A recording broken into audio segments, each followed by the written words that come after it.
ಸಂಬಂಧಪಟ್ಟಂತೆ ವಿದ್ಯಾರ್ಥಿಗಳ ಸಿದ್ಧತೆ ಹೇಗಿರ್ಬೇಕು ಅನ್ನೋದನ್ನ ನಮ್ಮ ಶಿಕ್ಷಕರು ನಮಗೆ ತಿಳಿಸ್ತಾ ಇದ್ದಾರೆ.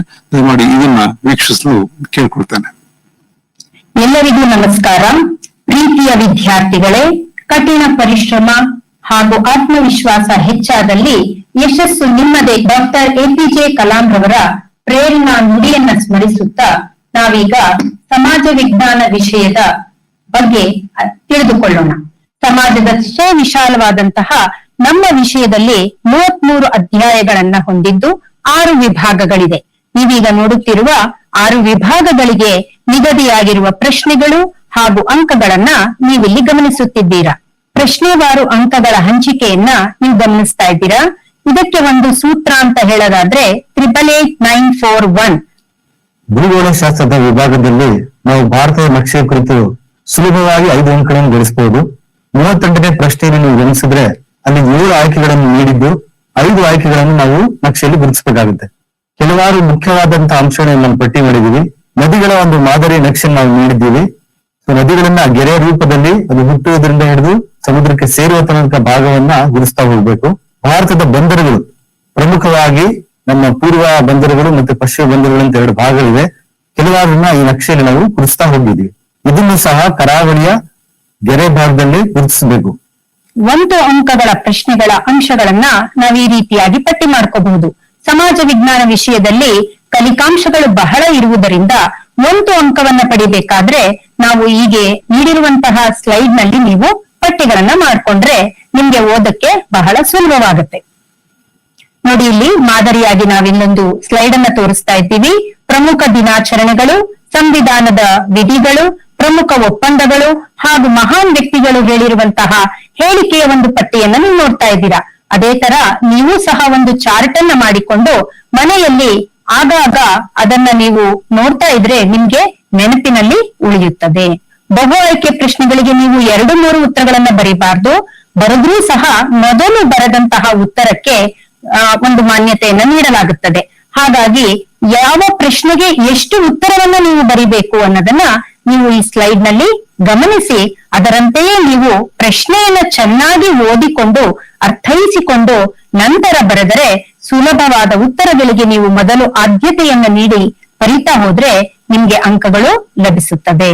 ಇನ್ನು 3 ಅಂಕದ ನಿರೀಕ್ಷಿತ ಪಾಠಗಳು ಅಂದ್ರೆ ನಮ್ಮಲ್ಲಿ 33 ಪಾಠಗಳಿವೆ. ಎಲ್ಲಾ ಪಾಠವನ್ನು ನೀವು ಖಂಡಿತ ಅಭ್ಯಾಸ ಮಾಡ್ಲೇಬೇಕು. ಆದರೆ 30 ಅಂಕಗಳನ್ನ ಪಡಿಲೇಬೇಕು ಅಂತ ಅನ್ನುವಂತಹ ವಿದ್ಯಾರ್ಥಿಗಳು ಈ ಪಾಠಗಳನ್ನ ನೀವು ಕಂಪಲ್ಸರಿಯಾಗಿ ಓದಲೇಬೇಕು. ಈ ಅಧ್ಯಾಯಗಳಲ್ಲಿ ನೀವು ಬರುವಂತಹ 3 ಅಂಕಗಳು 4 ಅಂಕದ ಪ್ರಶ್ನೆಗಳನ್ನ ನಿರಂತರವಾಗಿ ಅಭ್ಯಾಸ ಮಾಡ್ಲೇಬೇಕು. ಇನ್ನು 4 ಅಂಕದ ನಿರೀಕ್ಷಿತ ಪಾಠಗಳು ಅಂದ್ರೆ ಇಷ್ಟೇ ಪಾಠ ಬರುತ್ತಾ ಅಂತ ಅಲ್ಲ, ಬೇರೆ ಪಾಠಗಳು ಬರುತ್ತೆ. ಆದ್ರೆ 30 ಅಂಕಗಳನ್ನ ಪಡೆದು ನೀವು ಪಾಸಾಗಲು ಈ ಎಲ್ಲ ಪಾಠಗಳನ್ನ ನೀವು ಅಭ್ಯಾಸ ಮಾಡಿ ಈ ರೀತಿಯಾಗಿ ಒಂದು ಮೈಂಡ್ ಮ್ಯಾಪ್ ಅನ್ನ ನೀವು ಮಾಡ್ಕೋಬಹುದು. ಮಾದರಿಯಾಗಿ ನಾವಿಲ್ಲಿ ಸುಭಾಷ್ ಚಂದ್ರ ಬೋಸ್ ರವರ ಬಗ್ಗೆ ಒಂದು ಮೈಂಡ್ ಮ್ಯಾಪ್ ಅನ್ನ ಇಲ್ಲಿ ತೋರಿಸ್ತಾ ಇದ್ದೀವಿ. ಅವರ ಬಗ್ಗೆ ಪ್ರಶ್ನೆಯನ್ನ ಕೇಳಿದಾಗ ಈ ಎಲ್ಲ ಕಲಿಕಾಂಶಗಳನ್ನ ಚಿಕ್ಕದಾಗಿ ಒಂದು ನೋಟ್ ಮಾಡಿಟ್ಕೊಂಡು ನೀವು ಅದನ್ನ ಪುನಃ ಪುನರ್ಮನನ ಮಾಡ್ತಾ ಇದ್ರೆ ಈ ಎಲ್ಲ ಅಂಶಗಳನ್ನ ಸೇರಿಸಿ ನೀವು ದೀರ್ಘ ಉತ್ತರ ಬರೆಯಕ್ಕೆ ಸಹಾಯವಾಗುತ್ತೆ. ಅದೇ ತರ ನೋಡಿ, ಒಂದು ಬ್ಯಾಂಕ್ ಖಾತೆ ತೆಗೆಯುವುದರಿಂದ ಆಗುವ ಅನುಕೂಲಗಳೇನು ಅನ್ನೋದಕ್ಕೆ ಇಲ್ಲೊಂದು ಮೈಂಡ್ ಮ್ಯಾಪ್ ಅನ್ನ ನೋಡ್ತಾ ಇದ್ದೀರಾ. ನಿಮ್ಮದೇ ಆದಂತಹ ಒಂದು ಮೈಂಡ್ ಮ್ಯಾಪ್ ಅನ್ನ ರಚಿಸಿಕೊಂಡು ಪುನರಾವರ್ತನೆಯನ್ನ ಮಾಡಿ. ಇನ್ನು ಹಲವು ರೀತಿಯ ಪ್ರಶ್ನೆಗಳು ಬರುತ್ತೆ, ಆದ್ರೆ ಅದಕ್ಕೆ ಉತ್ತರ ಒಂದೇ ಆಗಿರುತ್ತೆ. ಹಾಗಾಗಿ ಮೊದಲು ನೀವು ಮಾಡ್ಬೇಕಾದ್ದು ಪ್ರಶ್ನೆಯನ್ನ ಚೆನ್ನಾಗಿ ಓದಿ ಅರ್ಥ ಮಾಡ್ಕೊಳ್ಳಿ. ಇಲ್ಲಿ ಪ್ರಶ್ನೆಯ ರೂಪ ಬೇರೆ ರೀತಿಯಾಗಿದೆ, ಆದರೆ ಅದು ನಿರೀಕ್ಷಿಸುವ ಉತ್ತರ ಒಂದೇ ಇದೆ. ಅದನ್ನ ನಾವು ಈ ಸ್ಲೈಡ್ ನಲ್ಲಿ ತೋರಿಸ್ತಾ ಇದ್ದೀವಿ. ಇನ್ನು ಪರೀಕ್ಷೆ ಬಹಳ ಸಮೀಪದಲ್ಲೇ ಇದೆ. ದಿನಗಳಿಕೆ ಆಗ್ಲೇ ಶುರು ಆಗೋಗಿದೆ. ಈಗ ಉಳಿದಿರುವ ಸಮಯದಲ್ಲಿ ನಾವು ಹೇಗೆ ಸಿದ್ಧತೆಯನ್ನ ಮಾಡ್ಕೋಬೇಕು?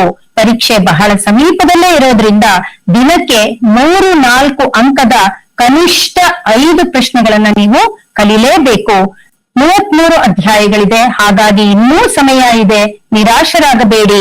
ದಿನಕ್ಕೆ 1 ಅಧ್ಯಾಯವನ್ನ ಸಂಪೂರ್ಣವಾಗಿ ಅಭ್ಯಾಸ ಮಾಡಕ್ಕೆ ನಿಮ್ಗಿನ್ನೂ ಕಾಲಾವಕಾಶ ಇದೆ. ಮತ್ತೆ ಇಲ್ಲಿ ನಾವು ತಿಳಿಸಿರುವಂತಹ ಎಲ್ಲ ಟಿಪ್ಸ್ ಗಳನ್ನ ನೀವು ಫಾಲೋ ಮಾಡಿದ್ರೆ ಖಂಡಿತವಾಗಲು ನೀವು ಹೆಚ್ಚು ಅಂಕಗಳನ್ನ ಪಡೆಯಲಿಕ್ಕೆ ಸಾಧ್ಯವಾಗುತ್ತೆ.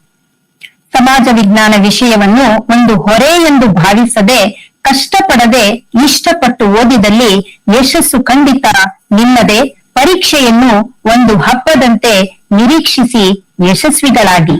ಎಲ್ಲರಿಗೂ ಶುಭವಾಗಲಿ.